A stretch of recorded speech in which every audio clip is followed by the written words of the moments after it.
Let's talk about Conquisto in the 305 in the Monet Garden, Old Rowan Chase. Yeah, I think there's still an amount of improvement of him. He's on a mark of 150 now. When shooting at the handicap, he won a listed race in air at the Scottish National Meeting. Went shooting up from 138 to 145. He went up again for his second at Haydock. I think he's still on a fair mark. Obviously, AP taking the ride here in his quest for 4,000 winners. This is to me, this is as tricky as the Veterans Chase. Obviously, it's not the classiest Old Roan we've ever seen, but I think it's as tough. You've got Astracad as well. I'd like to see Astracad run a big race because he was fifth to John Spirit last week at Cheltenham, and John Spirit is a big fancy of mine for the Paddy Power Gold Cup, and I'd like sort of Astracad to run well here to boost that form. He sort of stayed on up the hill at Cheltenham last week. He's got a nice weight. He's been put down £1, I believe, for that. This is hard. I know. Obviously, I think Sandy's got every right to fancy Edgardo Sol. Yeah, let's talk about that, Sandy. Yeah, well, I'll quickly go on Astracad. I actually thought he looked the winner in running that John Spirit race. Yeah. I was watching at home and I was thinking on Betfair. Yeah. I was actually thinking that I could actually back this in running. It wasn't one of those 1.01s that Tom had on with his flat under the other. He was in midfield, and I thought that he had a lot left in him, and I think he flattered a little bit, and I'd be a bit disappointed that he wasn't close. I'm going to touch on that in a second. Okay. We're going to touch on it now. Yeah, well, Astracad was held in by John Spirit. I watched the race through yesterday, and he had a gap, and then drifted in, and then John Spirit came travelling probably better, jumped free from home, and then John Spirit kicked on. When Astracad finally got a cut, John Spirit was 3 lengths up on him, and win chances had gone. He looked good for a place, and then pretty much walked through the last. I backed Astracad, but Yeah. I have to say I don't think he would have beaten John Spirit. No. Catherine tipped, incidentally. I showed it was 14 to 1. Yeah, I'm surprised he's not blowing a trumpet.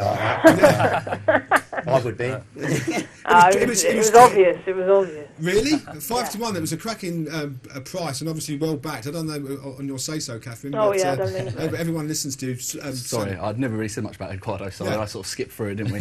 One thing I can't believe about this horse is he's still only a 6-year-old. That's what I've been around for ages. When I looked last night again, I just thought 6. This can't be right. There must be a printing error. But no, he's the first word that springs to mind with this horse is that how versatile he is. He's mixed chasing and hurdling and been very consistent. He's 2 from 2 from the course at the course. This might be a silly question, and I do tend to ask silly questions. But why is Harry Durham not riding? And Nick Schofield riding? Nick Schofield's a better jockey. Controversial. No, but I mean, I've never. I mean, I don't know how many times Nick Schofield rides for Paul Nichols, but I wouldn't have thought too He many. used to ride. Yeah, he used to ride a lot. He's ridden a lot for him, yeah. Okay, There's just no- Harry Durham I there's no associate fun. with. I think he got a soul as well. I mean, he's been quite highly tried. He ran in the Grade 1 bar inside in Europe at Leopardstown last Christmas. I think he's. I think this is hard. I mean, I know there's been. I was watching you guys there before I came on the phone, and I was very interested. I mean, the guy from Betfred, John, he was talking that there's been money for Walk On now. I just don't know. I think, Luke, I was watching on Twitter last night. I watched your broadcast last night, and I think you made a valid point, and he just doesn't want to get his head in front. I completely agree with Catherine. I think back in his novice days, he obviously was quite gutsy, and he beat the likes of Rev de Savola. I was talking to Border Artist about this, but I agree. Nowadays, I just don't think he wants to go past. Plus, I don't think the stable would want him to run too many big races, because his season is going to be all aimed at one day in April, and that's the Grand National, seemingly. So he's already won 5-1, I think he's off today.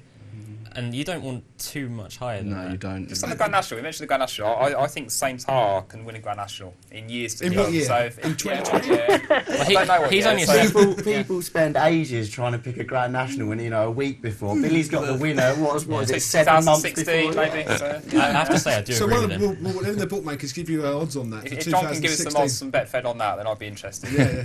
Well, one thing I'd like to touch on Ricardo Sol is I think he's obviously been a 2-miler. I think he does want 2 mile 4 nowadays as well. I think that that's not going to be an inconvenience to him. I think I quite like Eduardo, so I think he's currently about 13 to 2 if I'm correct. Yeah. And you want to talk about Carrick Boy? I do. He's not fancied at all today, No. but he won the Burn Plate in March. He was actually a shock winner of 50 to 1. Venetia Williams isn't in form at the moment. I imagine this horse will have a target later in the season again. You know, we all know what Venetia Williams is capable of. And, you know, when she does hit form, it's time to follow those horses. It's normally around about December, January time, Venetia Yeah. Williams. So your selection on this one, Catherine? I'll go with Conquisto. Right, okay. Astracad. Mr. Moonshine. If I found out We're not doing all the ones again, surely, come on. Wishful thinking. You just pick them out just as you think, didn't you? You just see them and just go, yeah, I'm with Dickie Johnson today. I've had a word with him. Can someone agree with Catherine or someone else? Eduardo, so.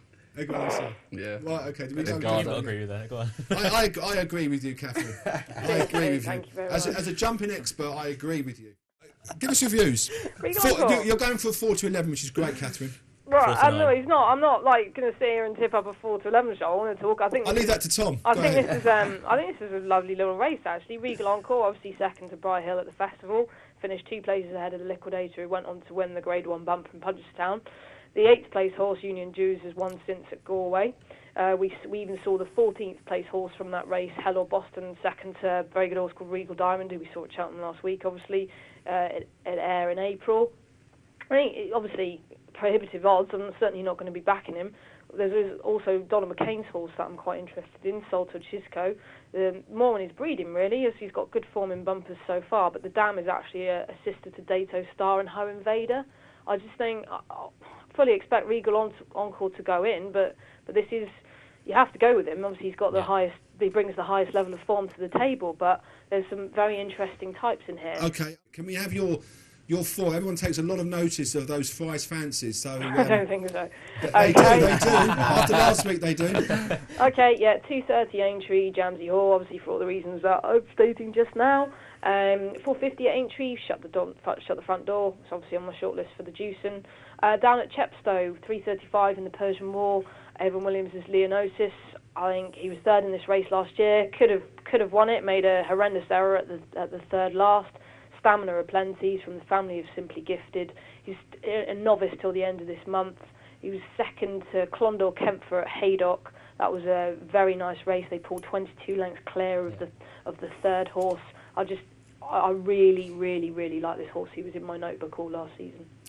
Catherine, thank you very much indeed for those Fry's fancies. Just touch on what Catherine said, really. I think he improved in every bumper last season. He eventually won on his last start at Haydock. He's the type to improve with age. I know that the yard really like him. He has plenty of speed. I think perhaps last season he was just a little bit immature, especially when he came off the bridle. He seemed to not really know what he was doing. Summer break, hopefully he'll come back, and I think he's potentially a very, very nice horse. Okay.